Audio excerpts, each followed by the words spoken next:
Hormuz strait से लेकर लाल सागर तक जारी तनाव ने दुनिया की धड़कन बढ़ा दी है। हॉर्मुज इलाके में अमेरिका ने ब्लॉकेड कर रखा है और नाकेबंदी तोड़ने पर एक जहाज पर अमेरिका ने मिसाइल दागी हैं, तो वहीं हूती ने लाल सागर में मिस्र के कार्गो शिप पर अटैक किया। लाल सागर में हूती की ये हिमाकत लगातार बढ़ रही है, जिसके कारण इन मोर्चे पर विनाशकारी युद्ध का खतरा बढ़ गया है। देखिए।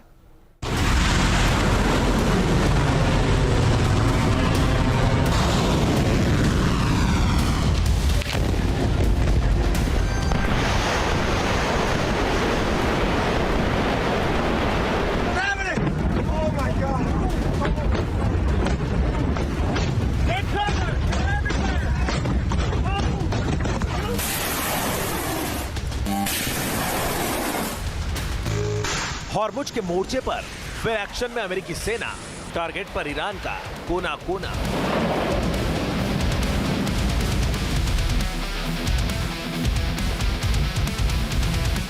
कुछ दिन की खामोशी के बाद हॉर्मुज स्टेट में फिर से बारूदी धमाकों की गूंज सुनाई दे रही है।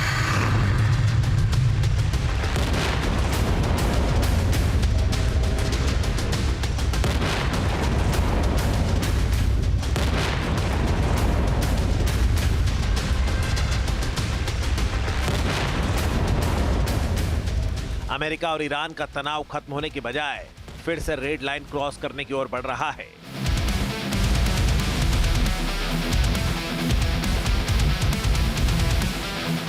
चालीस दिन की जंग और फिर 15 दिन की लड़ाई के बाद शांति बहाली की कोशिश शुरू हुई। इसी बीच अमेरिका ने एक जहाज को निशाना बनाकर पहले से जारी टेंशन की आग में घी डाल दिया। अमेरिकी सेना ने ओमान की खाड़ी में ईरानी बंदरगाहों की नाकाबंदी तोड़ने की कोशिश कर रहे पनामा के झंडे वाले जहाज पर अटैक किया है।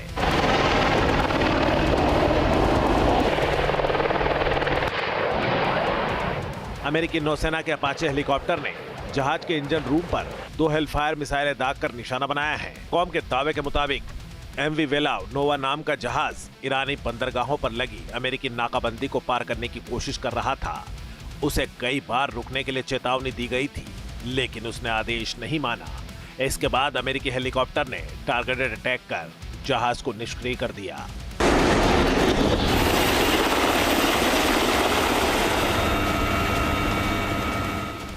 इस हमले के बाद अमेरिकी राष्ट्रपति डोनाल्ड ट्रंप ने एक बार फिर दम भरा है कि हॉर्मुज पर अमेरिका का पूरा कंट्रोल है।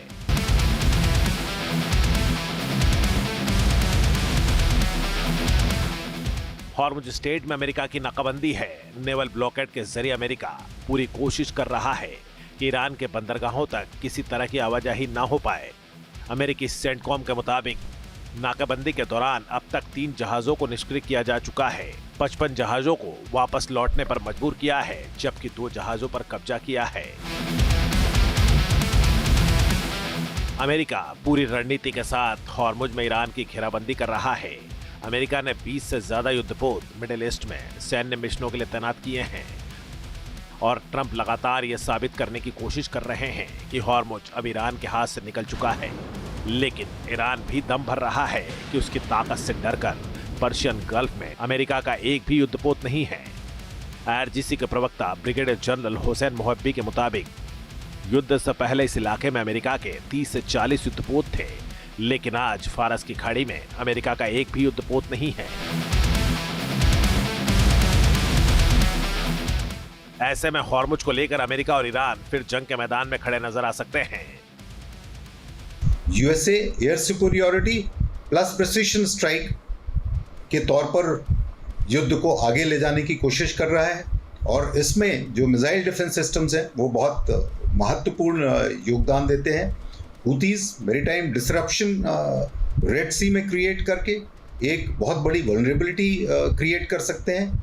इजराइल लेयर्ड मिसाइल डिफेंस और डीप स्ट्राइक की क्षमता रखता है और अगर वो इस प्रकार से टारगेटिंग करके ईरान के जो जखीरे हैं, ईरान की जो मिसाइल कैपेसिटीज़ हैं, उसको अगर नुकसान पहुंचा सकता है तो ये बहुत बड़ी एडवांटेज होगी इजराइल के लिए।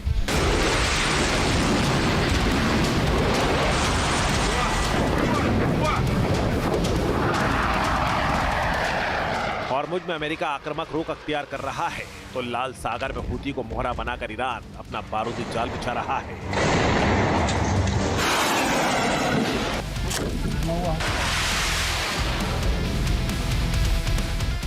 लाल सागर के बाब अल मंदेब स्ट्रेट में एक बार फिर हूती विद्रोहियों ने जबरदस्त हमला किया और एक जहाज को तबाह कर दिया।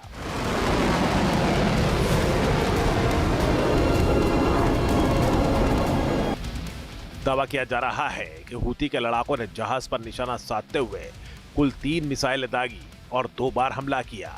जानकारी के मुताबिक यह जहाज खाने का सामान ले जा रहा था।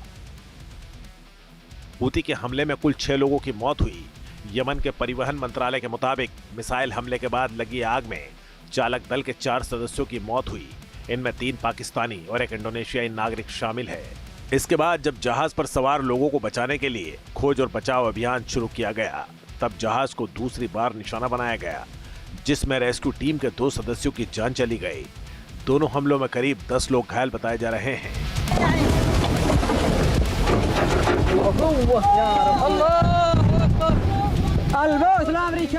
ये घटना इसलिए भी गंभीर है क्योंकि दूसरा हमला उस समय हुआ जब पहले हमले के बाद राहत और बचाव का काम चल रहा था।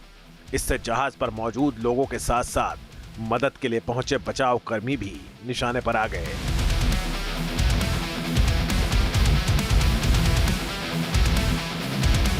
बाब अल मंदेब स्ट्रेट में हूती लगातार फन उठा रहा है और इससे पहले हूती विद्रोही सऊदी अरब के जहाज को निशाना बना चुके हैं।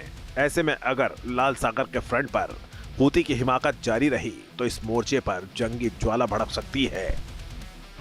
ये बात महत्वपूर्ण है क्योंकि ईरान वॉर शुरू होने के बाद कॉमर्शियल शिपिंग पर यह सबसे गंभीर हूती मैरीटाइम अटैक में से एक है। इसका स्ट्रेटेजिक सिग्निफिकेंस बहुत बड़ा है। बाब अल मंदेब केवल यमन और अफ्रीका के बीच का समुद्री मार्ग नहीं है, ये ईरान इंडियन ओशन, रेड सी, सुएज, मेडिटेरेनियन सप्लाई चेन का एक गेटवे। पहले हूतीज अटैक के बाद ही शिपिंग कंपनीज ने रेड सी छोड़कर केप ऑफ गुड होप का रास्ता अपनाना शुरू कर दिया था और अंकटड के डेटा के अनुसार सुएज कैनाल से निकलने वाले वीकली कंटेनर शिप में भारी गिरावट आई थी।